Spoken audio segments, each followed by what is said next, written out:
ফুলবাড়ী দুই বরার local truck owners welfare association, exporter ও ড্রাইভার অ্যাসোসিয়েশনের যৌথ ডাকে শুরু হওয়া আমরণ অনশন আজ সপ্তম দিনে পড়েছে। অনশনকারীদের অভিযোগ, ভুটানের মডিফাইড 12 ও 10 চাকার ট্রাক অবৈধভাবে ভারত হয়ে বাংলাদেশে প্রবেশ করছে এবং স্থানীয় ট্রাকগুলোর চলাচলে বাধা দিচ্ছে। জেলা শাসকের সঙ্গে আলোচনার পর প্রশাসন জানিয়েছে বিষয়টি গুরুত্ব দিয়ে দেখা হবে এবং প্রয়োজনীয় ব্যবস্থা নেওয়া হবে। ইতিমধ্যে একজন অনশনকারী গুরুতর অসুস্থ হয়ে পড়েছেন ও স্যালাইন দেওয়া হচ্ছে তাকে। আন্দোলনকারীরা জানিয়েছেন দাবি পূরণ না হওয়া পর্যন্ত এই অনশন তাদের চলবে।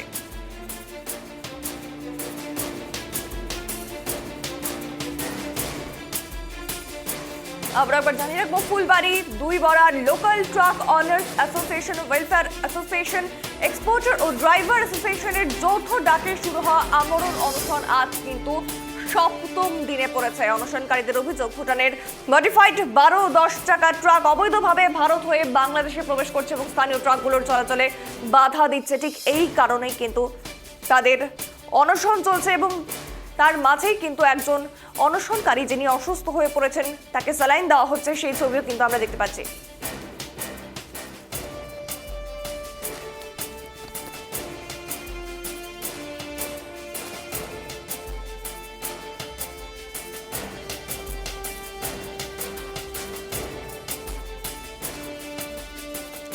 এ নিয়ে আরো বিস্তারিত কথা বলবো। সরাসরি আমাদের সঙ্গে রয়েছে প্রতিনিধি ঋষি। ঋষি, এই মুহূর্তের কি ছবি? তারা এই যে দাবি করছে যে লোকাল ট্রাকগুলোর অসুবিধা হচ্ছে, সেই ট্রাকগুলোর জন্য এবারে প্রশাসনের তরফ থেকে বা কি জানা যাচ্ছে এবং তাদের কি কি আর অভিযোগ রয়েছে?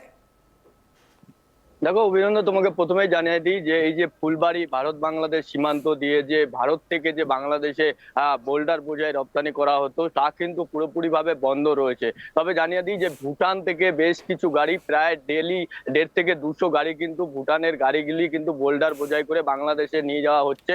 তবে এর ফলে কিন্তু সমস্যায় পড়ছেন ভারতীয় যারা ট্রাক চালক এবং ট্রাক মালিক এবং লেবাররা রয়েছেন, তারা কিন্তু অনেকটাই সমস্যায় পড়েছিলেন। এর আগেও তারা কিন্তু বিভিন্ন দাবি দাওয়া নিয়ে কিন্তু অনশন করেছিলেন, পরবর্তীতে সেইগুলি সমস্যা কিন্তু সমাধান হয়। অন্যদিকে দেখা যাচ্ছে খালি ভুটানের গাড়ি বা বাংলাদেশে রপ্তানি করা হচ্ছে বোল্ডার বোঝাই এবং ভারতের গাড়ি কিন্তু যেতে দেওয়া হচ্ছে না। এর ফলেই কিন্তু সমস্যায় পড়ছেন যারা ট্রাক চালকরা রয়েছেন। গত রবিবার থেকেই কিন্তু তারা অনশনে বসেছিলেন এবং অনশনে বসার পরে কিন্তু ভুটান গাড়ি আটকে তারা বিক্ষোভ দেখিয়েছিলেন।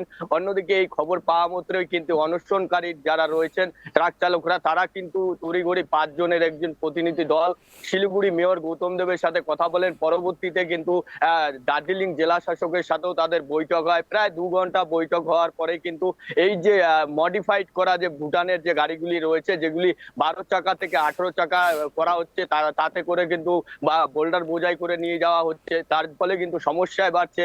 এরপরে কিন্তু আরটিও এবং পরিবহন সংস্থার আধিকারিকরা কিন্তু এসে সেই গাড়িগুলিকে চিহ্নিত করেন এবং ইতিমধ্যেই তোমাকে জানিয়ে দিই ফুলবাড়ী সীমান্তে কিন্তু 50 থেকে 60টি ভুটানে গাড়ি কিন্তু আটকে রেখেছে আরটিওর আধিকারিকরা। এবং পাশাপাশি এই যে অনশন মঞ্চ, সেই অনশন মঞ্চে কিন্তু একজন অনশনকারী ইতিমধ্যেই অসুস্থ হয়ে পড়েছে। তোমাকে জানিয়ে দিই মোহাম্মদ মান্নান, তিনি কিন্তু অসুস্থ হয়ে পড়েছে। চিকিৎসক দেখার পরে তাকে কিন্তু স্যালাইন দেওয়া হয়েছে।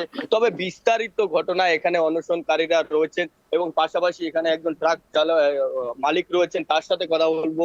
কি বলবেন, এই যে অনশন চলছে তার মাঝে আপনাদের একজন অসুস্থ হয়ে পড়লো? আমরা আজকে 1 সপ্তাহ 14 তারিখে আমরা অনশনে বসি। অনশনে বসে আমরা অনশনে 2 দিন পরে আমরা আমাদের গৌতম দেব মেয়র শিলিগুড়ি, উনি বললো যে আমরা কথা বলছি ডিএম এর সাথে কথা বলি দেখি কি হয়। আমরা ওখানে ডিএম এর কাছে আমরা গেছি। ডিএম কে আমরা 3টা দাবি দিয়েছিলাম। একটা ওভারলোড, একটা হচ্ছে অবৈধ গাড়ি 10 চাকা, 22 চাকা, 14 চাকা, 16 চাকা করে সেই গাড়িগুলোকে বন্ধ করা হোক। আর একটা আমাদের দাবি, হয় ভুটান আমাদের এখানে ড্যাম করুক, না হলে 50টার সুবিধা পোর্ট করে দেখ, তাহলে আমাদের ইন্ডিয়ান মালিকরা বাঁচবে। আজকে 500 ড্রাইভারের পরিবার, এখানে টোটাল শুধু ড্রাইভার না, এখানে মালিক আছে, স্পোর্টার আছে। 4টা স্টেশন মিলে আমরা এই অনশনটা ডাকছিলাম। 4টা স্টেশনের মধ্যে এখানে সব টোটোওয়ালা হইতে যত এখানে 70 থেকে 80 হাজার লোক এখানে মানে কর্মস্থান করে খায়।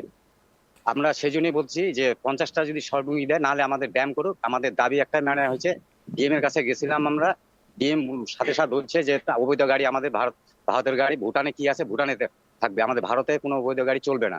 আমাদের রাস্তা নষ্ট হচ্ছে, একটা দুর্ঘটনা দুর্ঘটনা হইতে পারে। সেই জন্য ডিএম ম্যাডাম সাথে সাথে ওখানে আরটিও আর এমবিআই কে বললো আপনারা এখানে ইসেতে ভুটানের যে জায়গা আছে ওখানে আপনারা ক্যাম্প করেন, যে অবৈধ গাড়ি যেন না আসে, ওভারলোডটা না আসে। তা আমাদের দুইটা দাবি মোটামুটি পূরণ হয়ে গেছে। আমাদের মেন দাবি হচ্ছে যেটা আমাদের হয় ভুটান ড্যাম করুক, আর না হলে 50টা সুবিধা পড়বে। আমরা কালকে মৌমাদির সাথে কথা হলো এবং কি আমাদের ইসের সাথে ডিএম এর সাথে কথা হয়েছে, যে ওনার আমাদের মৌমাদি আমাদের জেলা প্রেসিডেন্ট উনি একটা বললো বক্তব্য যে আমরা দেখি আজকে ডিএম এর সাথে কথা বলবে। এই যে সমস্যা হচ্ছে, এই যে কয়েক হাজার 70 থেকে 80 হাজার পরিবার যে এর উপরে নির্ভরশীল, সেটা যে পুরোপুরি ভাবে বন্ধ হয়ে গেছে, কতটা সমস্যা হচ্ছে? আমাদের সমস্যা আজকে দেখেন না, আমাদের ড্রাইভার আপনাকে পার্কিংও দেখা দিলাম কি হারে, আগে কি হারে সুন্দর চলতো, আজকে এতগুলা লোক মানে কি বলবো আর দিশাহারা হয়ে আছে। সব থেকে আমাদের মালিক ড্রাইভার বেশিরভাগ এখানে দিশাহারা আছে। আজকে ড্রাইভার আছে কোনো জায়গায় আমাদের কোনো জায়গায় করেও খেতে পারতেছে না। এখানে আপনি নিজেও তো দেখতেছেন কি অবস্থা হয়ে আছে।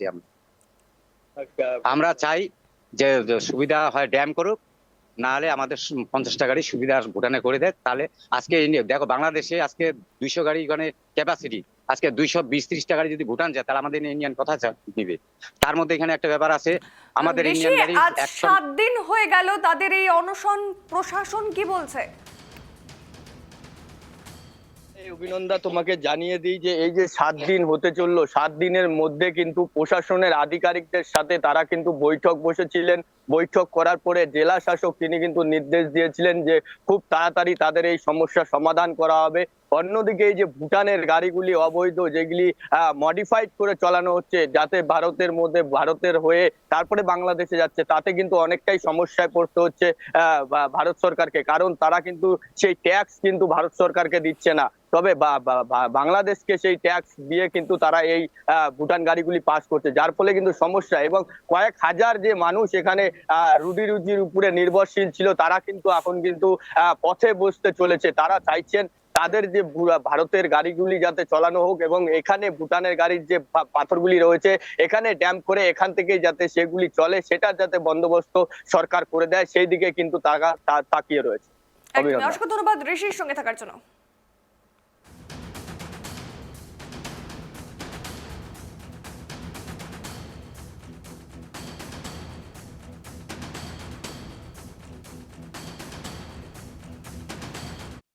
গত রবিবার থেকে আমরা এখানে অনশনে বসার পরে আমরা বিভিন্ন জায়গায় আমাদের বিভিন্ন দাবি দাবা নিয়ে চিঠিচাপাটি করছিলাম। তারপরে গত সোমবারে আমরা ভুটান গাড়ি আটকে দিয়েছিলাম। যাওয়ার পরে আমাদের শিলিগুড়ি মেয়র গৌতম দেব উনি আমাদেরকে ওনার বাড়িতে ডাকেন, ডাইকে আমাদের সমস্যার কথাগুলো শোনার পরে উনি ওইখান থেকে আমাদের জলপাইগুড়ি ডিএম ম্যাডামকে ফোন করেন। ফোন করার পরে তার 2-1 ঘন্টার মধ্যে ডিএম অফিস থেকে ফোন আসে। ফোন আসার পরে আমাদের গত মঙ্গলবারে ডিএম অফিসে ডাকা হয়। ডাকার পরে আমরা ডিএম অফিসে প্রায় 20 জন লোক গেছিলাম ডিএম অফিসে।